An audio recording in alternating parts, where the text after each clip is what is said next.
somebody say that. But go ahead, keep reading. But every woman that prayeth or prophesy with her head uncovered dishonor of her head. But if somebody gonna pray or prophesy having his head covered, I mean, if every woman that pray or prophesy with her head uncovered, she dishonor her head. Go ahead.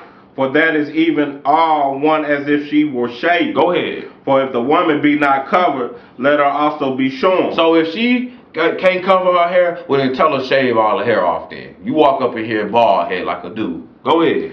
But if it be a shame for a woman to be shorn or shaven, let her be covered. But we know that's a shame for that, for most women. Go ahead. For a man indeed ought not to cover his head, for as much as he is the image and glory of God, but the woman is the glory of the man. This is all about some respect. That's what it's all about. It's making a difference. It's like when a woman walk in the room, then she is in subjection to the men. That's all. She ain't one of them. She not one of the men. Like that's just bottom line. I'm sorry. You know, I didn't make them. God made them. And that's what he's trying to show you. The head of the man is God, but the head of the woman is man. That's how God made it. I ain't do this. Go ahead. For the man is not of the woman, but the woman of the man. Right. It ain't just because the woman birthing us, that it ain't the man is not of the woman. The woman is of the man. God put man to sleep, grabbed one of his ribs, and then decided to make something else. Keep reading. Neither was the man created for the woman, but the woman for the man. Go ahead. Now this is it though. See, all that is Paul trying to give you some understanding. But here is the reason why a woman covers her head and why a man uncovers his head when he pray. Go ahead, verse 10. For this cause ought the woman to have power on her head because of the angel. See, it's about some spiritual world. You know, you walk in the room, you think it's about how it look. It don't even got nothing to do with that, really. It's about a spiritual world. It says, for this cause ought the woman to have power on her head because of the angels. Well, what's that talking about? Let's go to Daniel chapter 10. You know, we dealing with this Christian education, and it is our job as teachers to teach you how to pray. And one of the things that we done learn a lot. You got to come home. You know, we done learn that you know, fasting might be what it takes. But now we got to show you that it's order in this. So we're going to go to Daniel chapter 10, and we're going to pick this up at verse 1. And when you get there, brother, go ahead and read. In the 3rd year of Cyrus, king of Persia, a thing was revealed unto Daniel, whose name was called Belteshazzar. So Daniel had a slave name too, you know.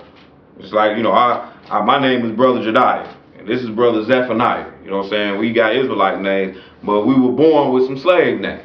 And just like Daniel got a slave name here, Belteshazzar. But it says unto Daniel, whose name was called Belteshazzar. Go ahead.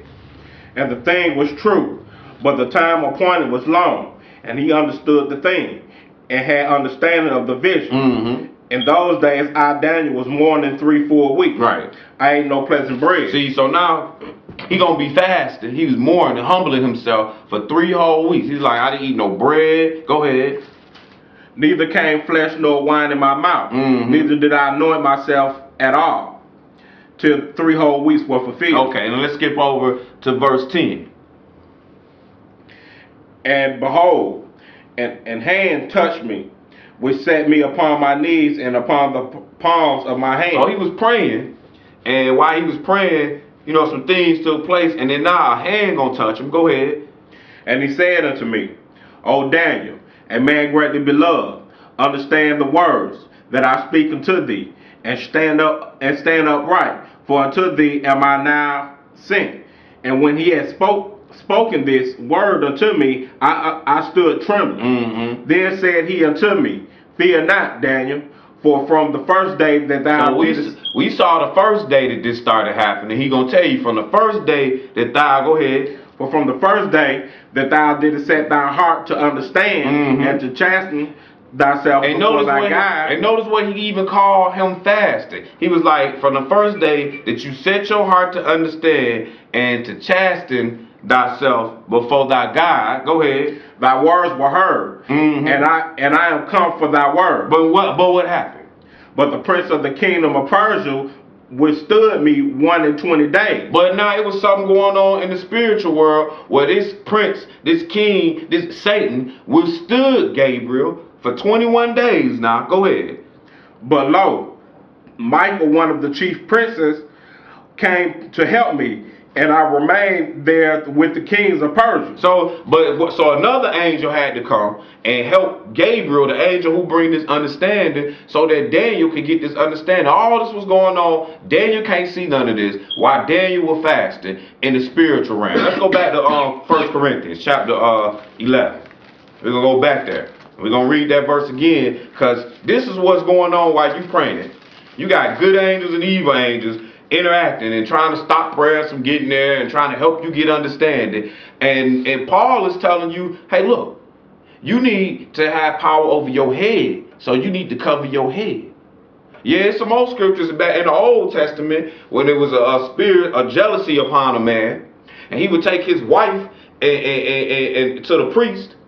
And before the priest could deal with this woman to see had she committed an adultery or fornication upon her husband, the husband was told to take the cover off of her head, because he was protecting her, because the angels weren't going to be able to deal with her until that covering was removed from her, and her husband was that covering. Okay, so at any rate though, let's 1 Corinthians chapter 11, and let's pick it up at verse 11 again. When you get there, just go ahead and read it. Nevertheless, neither is the man without the woman, neither the woman without the man in the Lord. For as the woman is of the man, even so is the man also by the woman, but all things of God. Judge in yourselves, is it comely that a woman pray? I'm sorry, read it 9 and come down.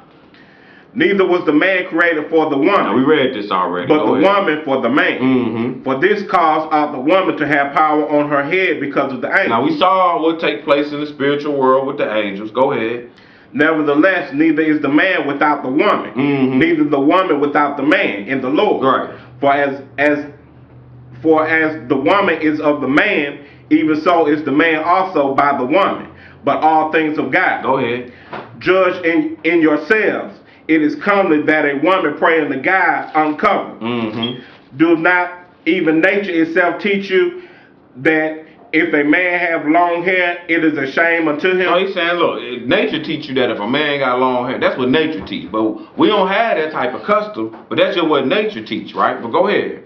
But if a woman have long hair, it is a glory to her. And nature also teach that if a woman got long hair, it's her glory. And we know that. Look at Ken and Barbie.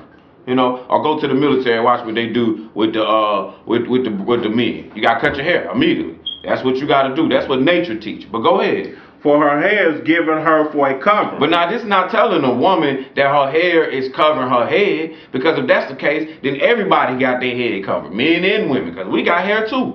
But that's all it's just telling you is that's what her hair is there. That's all it's telling you. But verse 16, go ahead, read what that says. But if any man seem to be content. But if anybody seem to be contention with what nature teach, go ahead.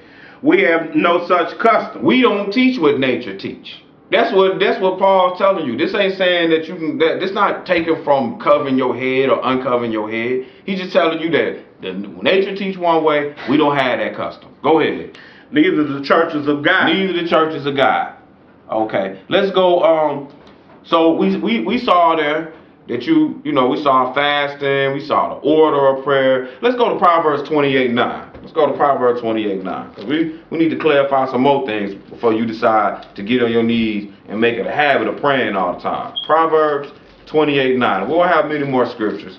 Just trying to show you some of the key things that you need to know about prayer. You know, how do you pray? You know, I heard brothers ask that question before. You know, what am I? You know, and I remember it was a time in my life I just get on my knee and ask for mercy. You know, I ain't felt like I was even worthy. You got to be keeping the commandments. That's what you got to be doing. You know, you're keeping the commandments. The Lord gonna work with you anyway in prayer. Proverbs 28:9. And if you don't keep the commandments, read this verse. He that turneth away his ear from hearing the law, even his prayer shall be abomination. See, if you turn your ear away from hearing the law, your prayers is an abomination anyway. So that you got to be keeping the commandments on top of all of that. It tell you, I think in the book of Mark, he say the God don't hear the prayers of a sinner. Or I think it's John. Yeah, I think that's in John. chapter maybe 8 or 9, somewhere in there. He said he don't hear the prayers of a sinner. Let's go over to Acts chapter 12. We're gonna get a story here. I'm gonna get a quick little story. Acts chapter 12. And again, you know, we just putting it out there. What you got to do to pray, you know. And I'm going to show you here some power in prayer, some impressive power. You know, when brothers get bad and down on their luck, you need to go and hit Jesus up. Acts chapter 12 and pick it up at verse 1. Now about that time Herod the king stretched forth his hands to vex certain of the church, and he killed James, the brother of John, with the sword. Mm-hmm. And because he saw it pleased the Jews, he proceeded further to take Peter also. Then were the days of unleavened bread. And when he had apprehended him, he put him in prison and delivered him to 4 quadrants of soldiers to keep him, intending after Easter to bring him forth to the people. Peter therefore was kept in prison, but prayer was made without ceasing. So they locked Peter up. Now you know their intent is to kill him. They locked Peter up. So now the church, they praying for him. Go ahead. And when Herod would have brought him forth the same night, Peter was sleeping between 2 soldiers, bound with 2 chains, and the keepers before the door kept the prison. Mm-hmm. And behold, the angel of the Lord came upon him, and a light shined in the prison. And he smote Peter on the side, and raised him up, saying, Arise up quickly. And his chains fell off from his hands. And the angel said unto him, Gird thyself, and bind on thy sandals. And so he did. And he saith unto him, Cast thy garment about thee. So these folk don't pray so hard that really what's taking place is Peter is getting apprehended from prison by the angels. They coming to take him away. That's how hard these people don't pray. Go ahead, keep reading. And he went out and followed him, and wished not that it was true which was done by the angel. Yeah, he didn't know what was going on. Let's go on over to James chapter 5. James chapter 5. We only got but a couple more scriptures. James chapter 5. And we're going to pick this up at verse 9 when we get there. Yeah, right after the book of Hebrews. Yep. James chapter 5. And we're going to pick this up at verse 9. And when you get there, go ahead and read, bro. Grudge not one against another, brethren, lest ye be condemned. Behold, the judge standeth before the door. Take, my brethren, the prophets, who have spoken in the name of the Lord, for an example of suffering, affliction, and patience. Behold, we count them happy which endure. Ye have heard of the patience of Job, and have seen the end of the Lord, that the Lord is very pitiful and of tender mercy. Mm-hmm. But above all things, my brethren, swear not, neither by heaven, neither by the earth, neither by any other oath, but let your yea be yea, and your nay be nay, lest ye fall unto condemnation. Oh, yeah. Here's what we're getting at.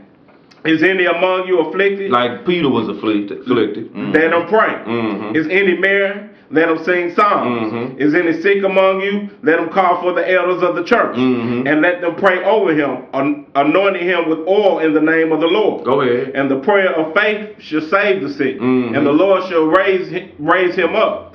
And if he have committed sins, they shall be forgiven. Confess your faults one to another, and pray one for another, that ye may be healed. The effectual, fervent prayer of a righteous man availeth much. Okay, so